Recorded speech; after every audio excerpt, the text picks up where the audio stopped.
I'm going to give you a quick talk about open innovation. So a little bit about my background.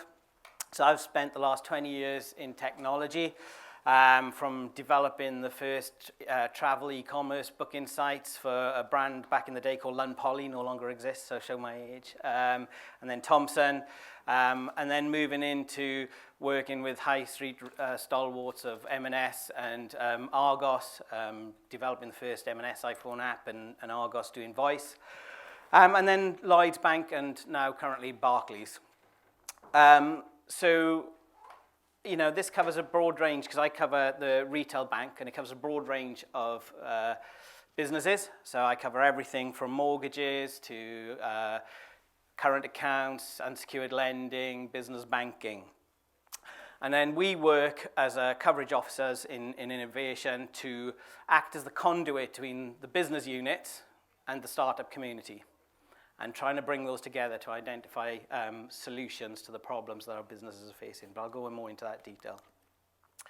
So as I mentioned, I'm going to give you a quick overview and a bit of an intro into open innovation for those who may not know much about it. And then I'm going to give you a more detailed view into how Barclays apply that. So open is probably one of the most frequently cited terms in IT today. It's applied to data, to hardware, to software. Whenever an argument for increased collaboration is asked for, open innovation is the proposed solution, as it meets all the needs of all the sort of stakeholders. And we even find open innovation in hardware. So we can find open innovation in books, pictures, and music with the Creative Commons licensing. We find open innovation in raw information through projects like Wikipedia, OpenStreetMaps. And these participation projects show how profoundly open innovation can impact our ability to access local and global knowledge. We even see open hardware with open printers, open robots, and open innovation in cars at the moment. So open innovation allows everyone to share virtually anything with anyone else, anywhere in the world. But if we go back, arguably the first case of open innovation could be attributed to Johannes Gutenberg. So Johannes was a German blacksmith. Has everyone heard of him? No? Some people, yes, maybe? Okay. German blacksmith, goldsmith and inventor, printer and publisher. His invention of the printing press took its inspiration from the wine press and the coin punch. By combining them, he invented the printing press and the movable type around 1439, and thus printed the Gutenberg Bible. Combining these two separate tools from different industries, he was able to exponentially increase the paper production from sort of 40 to 50 handwritten pages to over 3,000. And this began the revolution of communication throughout Europe, which then fueled the Renaissance and enabled the sharing of scientific knowledge, which then drove more innovation for generations to come. This era of mass communication permanently altered the structure of society as revolutionary ideas flowed throughout the scientific community and across the continent. And the only invention that subsequently has come close to this has obviously been the internet. So what is open innovation as the term? Well, it was coined by a scholar called Henry Chesbrough back in 2003. So it's been as a term for a while, but it's gaining more and more traction these days.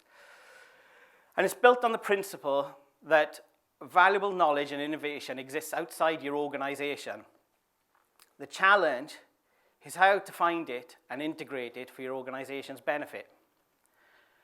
As Bill Joy, co-founder of Sun Microsystems, said, no matter who you are, the brightest people don't work for you, they work for someone else.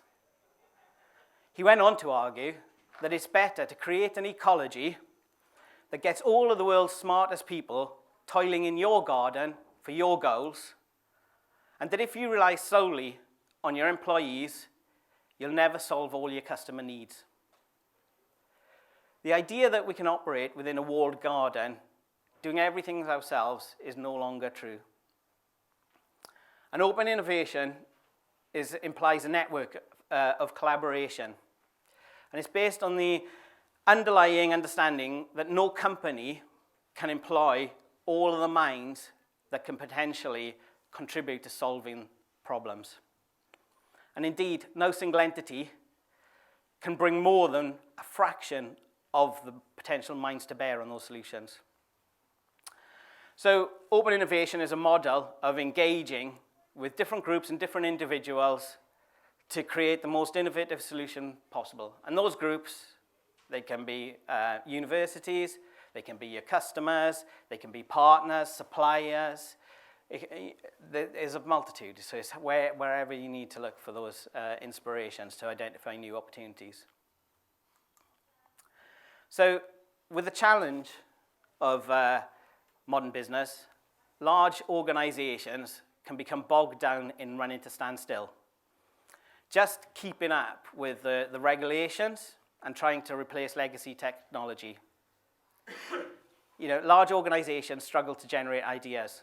Their thinking is focused on the next feature, next regulation, next deadline, or the cost challenge every other quarter at the moment. Startups are not constrained by these factors, and thus they can develop new ideas into prototypes at pace. They're not constrained by the architecture, governance, compliance, forum, council, approval, committee gathering every Friday, or any other sign-offs. And, using cloud and open source, they can build prototypes in days and weeks as opposed to months and years. As we have a saying, a day in a startup's equivalent to a week in a corporate. And that's the kind of pace that we're working at. Dr. Linus Pauling, who's a twice Nobel laureate and invented quantum chemistry, he once said, the best way to have a good idea is to have lots of ideas. And the startups that we work with have an abundance of these. So our challenge is how do we gain them? How do we work with them? How do we use them to develop new ideas? And this is where collaboration can provide synergies for both parties. Henry Chesbrough, who I mentioned, refers to this as, and I'm going to read this one, this is the use of a purposive inflows and outflows of knowledge to accelerate internal innovation and expand the markets for external use of innovation, respectively. Or, more simplistically, outside in and inside out. Okay? So outside in means letting the wider external ecosystem input and contribute to your organization's ideas to better meet the constantly challenging demands of your consumers. Whilst inside out lets unused and underutilized ideas escape the organization and evolve with other organizations and individuals. So if you've got a really strong partnership, that's where that can work really well. And at Barclays, we employ both models to help grow our business through collaboration. And this provides young startups with access to financial capital, mentoring, proposition development, and skills to enable them to scale their business, whilst providing us and our network with new ideas and partnership opportunities. And these collaborations are creating new business models. One of these models, which is you might have heard many times today and is at the forefront and on a lot of the selling lists in Amazon, is the platform model. How to unlock your power of your communities and your networks. There's top sellers in Amazon. And you may have heard the statement that Alibaba is the world's most valuable retailer that owns no stock. Airbnb, the world's largest accommodation provider that owns no real estate. Facebook, the world's largest media owner that creates no content. And Uber, the world's largest taxi company that owns no vehicles. These are all platforms that have grown enormously by creating collaboration opportunities and are now evolving into new verticals. Uber, for example, they've recently announced Uber Money. I don't know if you've seen that. They've just launched it recently because one of the challenges they had with Uber is, and the taxi drivers is paying cash or paying cards. So they've launched Uber Money.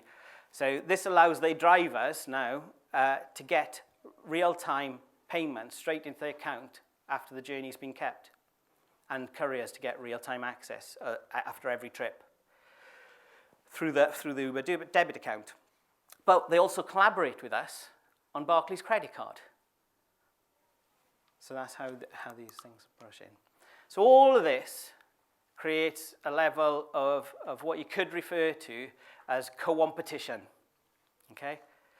So co-competition is a cooperative competition, and it's happening in a variety of industries these days. Prime example, Apple. Okay? We have a very strong partnership with Apple, and we offer installment credit plans for Apple purchases. However, we're also in competition with Apple Card, which is backed by Goldman Sachs. How many retailers and distributors are building their technology on AWS, yet battling on the high street and battling on the e-commerce platforms? So when you look to drive open innovation, there are some factors that you need to consider. So first one is, can you help others to create value? So success can be about helping others as much as helping yourself. Google, for example, created Nest, and then they created the Nestworks. Nestworks enabled a whole plethora of other companies to innovate. Mercedes-Benz were able to utilize GPS to notify Nest when you were near to home, turn on your heating. Fitbit integrated with Nest, turn on your heating when you woke up. That was obviously a successful collaboration. Google have now gone on to purchase Fitbit. So out of those collaborations, create new opportunities and new businesses. Another factor, what role is your organization going to play? If you cannot be the orchestrator of the open ecosystem, how can you find or partner with someone else in an open ecosystem? Bupa, as an example, have partnered with Babylon Health to offer digital GP face-to-face video. So I know there's a lot of companies who are developing these open ecosystems where you can look to plug into depending on your industry verticals.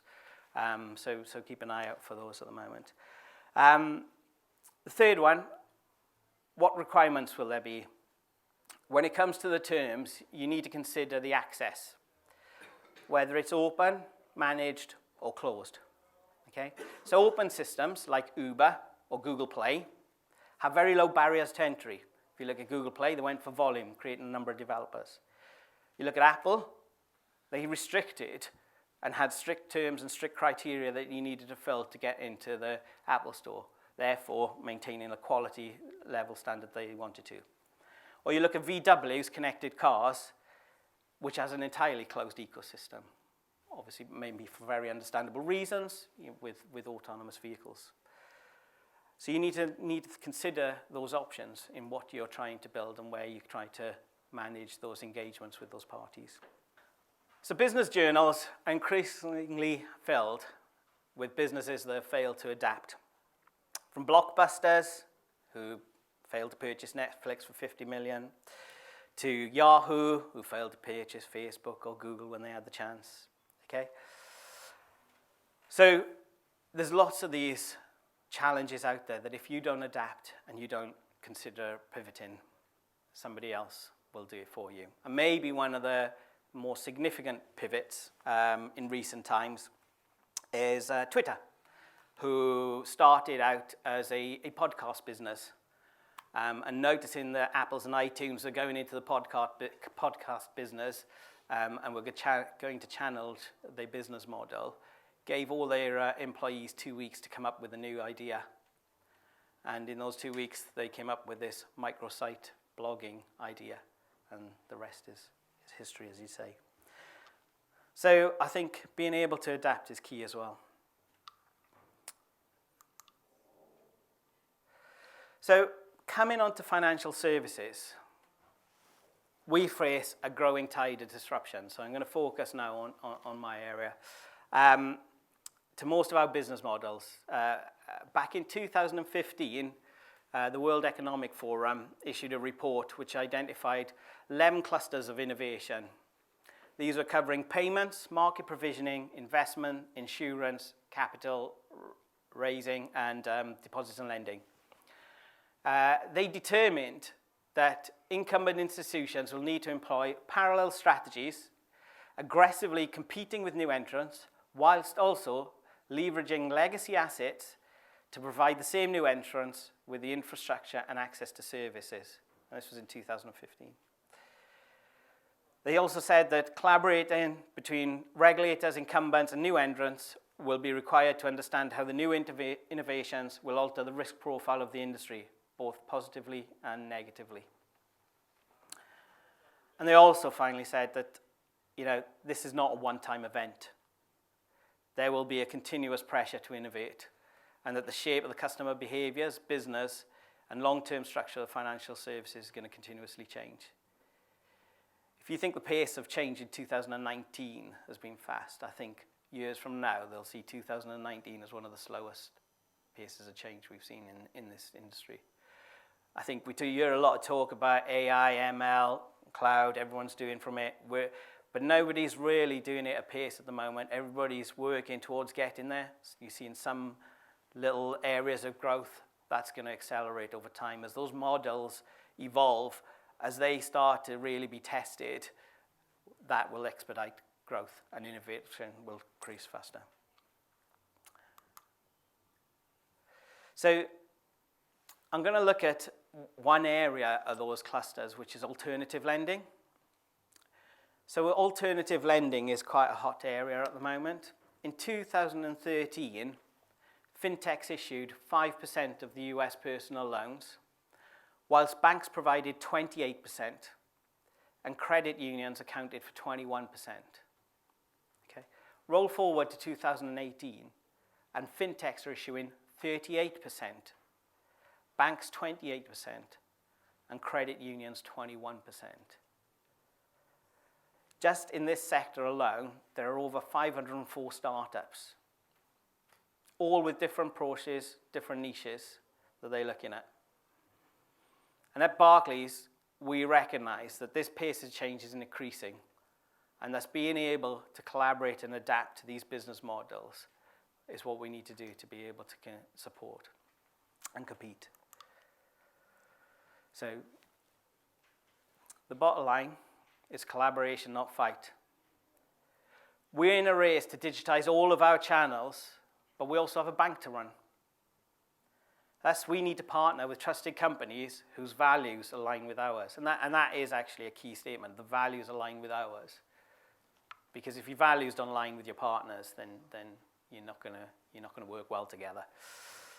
And as this quote says, the battle between every startup and incumbent comes down to whether the startup gets distribution before the incumbent gets innovation. And that's from a gentleman called Alex Rampel, who's from Andreessen Horowitz, which is one of the Silicon Valley's most famous VCs, invested in Twitter, Groupon, Facebook, and Zynga.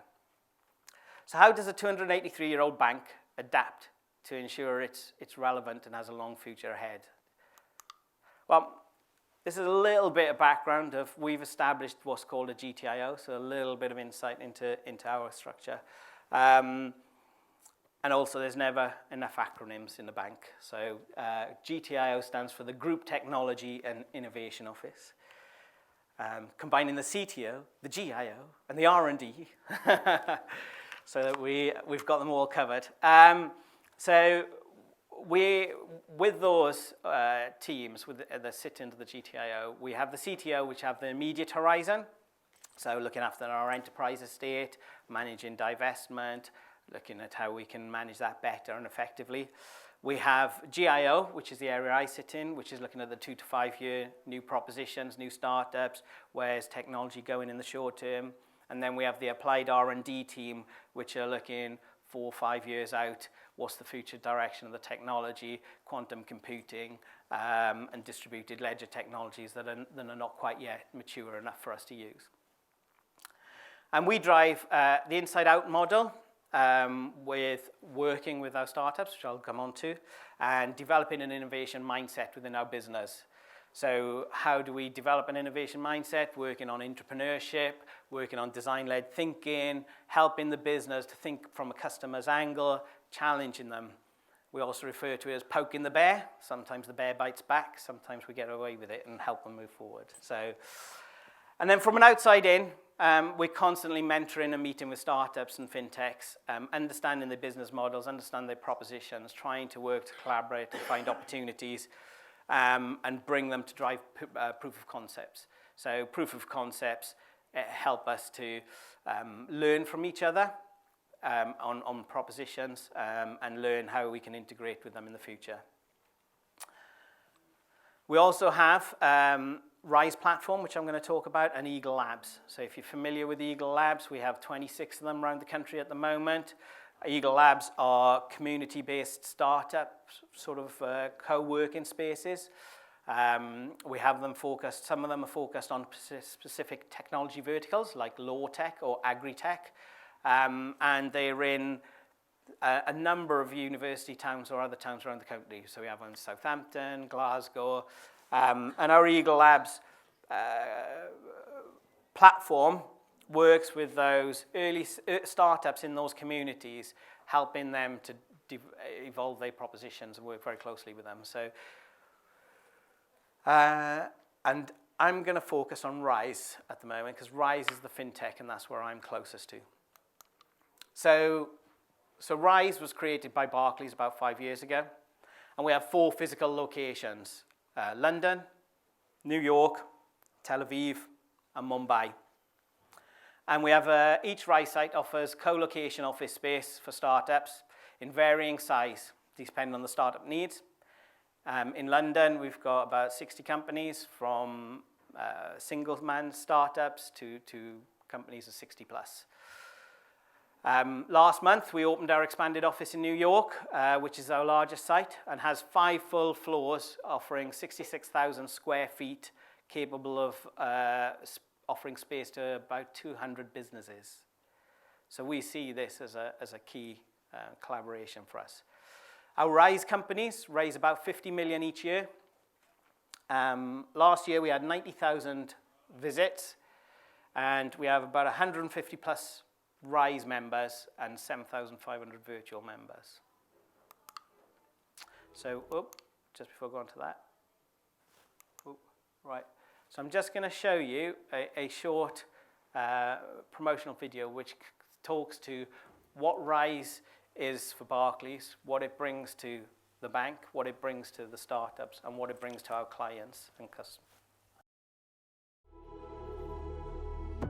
Each day presents new opportunities for my business. It's always hands-on, takes constant focus, and every decision counts. That's why I rely on having access to the best mentors, tools, and support to lead my team to success. That's why I joined Rise. I'm always on the lookout for the next technology to disrupt the financial industry. Rise gives me access to some of the best fintech talent that need next stage funding to grow and scale fast. I need to build our credibility as a business to get more customers. Through Rise, my team and I have the opportunity to connect to Barclays' network of clients and partners, opening up many more possibilities to collaborate. We always seek new ways to bring innovation to our own customers and clients. Rise brings together a global network of Barclays financial experts, investors, and the world's top fintech companies. Being part of this community has brought new stream of thinking and collaboration to our business, challenging us to go further. Through my career here, I have the chance to give back what I have learned, to bring value to my fintechs and clients, tapping into my own network and experiences, and it's incredibly rewarding. I want to make my business a success. I want to reduce time to market. I want to mentor founders, share ideas, and add value. I want to connect, create, scale. There'll be obstacles to overcome and hard decisions to make, but I want to make these fintechs succeed. I joined a powerful community of innovators that pushes me forward and helps me rise. Together, we're all part of this international fintech community that focuses on mutual success. We are Rise, the home of fintech.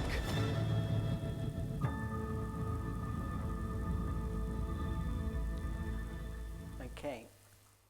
So I think I've got my 5-minute warning. So just a quick overview of our Barclays Accelerator program, which is based in Rise. We run, 13 weeks in Rise. So This is hosts our award-winning accelerator program, and is quite an intensive partnership with Techstars.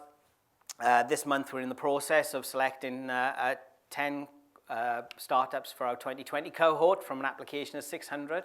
So it's a very popular accelerator program because it's very, very structured and very well run. These startups are pre-seed, early stage. You know, they're small, but they have a proposition or a vision or a team that we really see has the potential to change or disrupt the future of fintech. So through this program, we work with these startups to validate their proposition, introduce them to clients, provide them with mentorship across both Barclays and clients, corporate clients, and introduce them to industry specialists and VCs. So that at the end of the 13-week program, they presented a demo day to potential investors. So through that process, and sometimes we've had some really strong pivots. They came in with one idea of their proposition, and through the 13 weeks, they've evolved it and then gone on to build something different. So our alumni now has grown to over $1 billion in valuation across the piece. So it's really been a worthwhile program for us. And 3 of these standouts, just to show what the value it brings back into Barclays, are Flux, Market Invoice, and Waffle. So Flux is currently in our Launchpad app, which is our beta Barclays app, live to 10,000 customers. They've signed currently a number of retailers. So they've signed a number of Eat, KFC, Costa, Itsu, and Shoe. And what they offer is a digital receipting platform. So this is one of an ideal startup collaboration between us and startups. In their platform, a retailer, so a customer can purchase, obviously, from a retailer as they normally would, and have a digital receipt, but instead of the friction journey that customers have, can I have your email address, sir? Can I have your details to send you the receipt? You don't have to do that, because with Flux, it's integrated into your banking app. So your digital receipt, your coffee rewards, are all appear in your banking app. So therefore, helping sustainability, reducing paper, but also giving customers the benefit that if they're going to return or if they're going to collect their rewards, they don't have to worry about the 200 coffee cards that they've got in their wallet and which one they need to get their free cappuccino. Market Invoice. Market Invoice provides our SME community with quick and easy online finance solutions.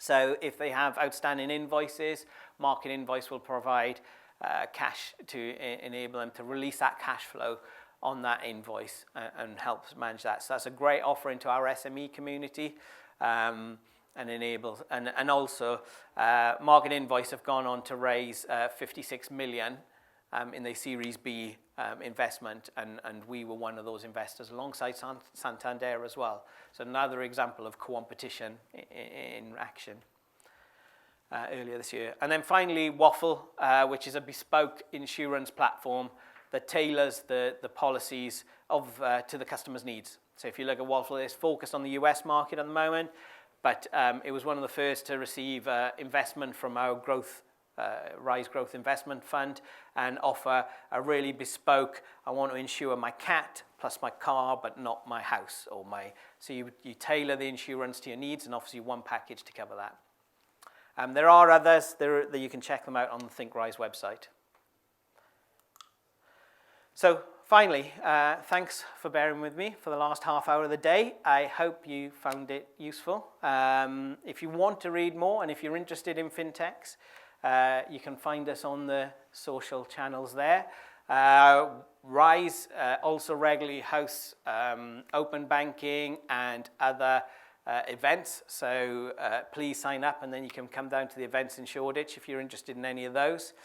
They regularly run. And finally, we have podcasts on all your favorite podcast channels as well. And just before you go, how long have we got? 2 minutes, okay. So legal have asked me for you to read this, okay, in the next 2 minutes. Okay, all right. So I guess in 2 minutes if you've got any questions.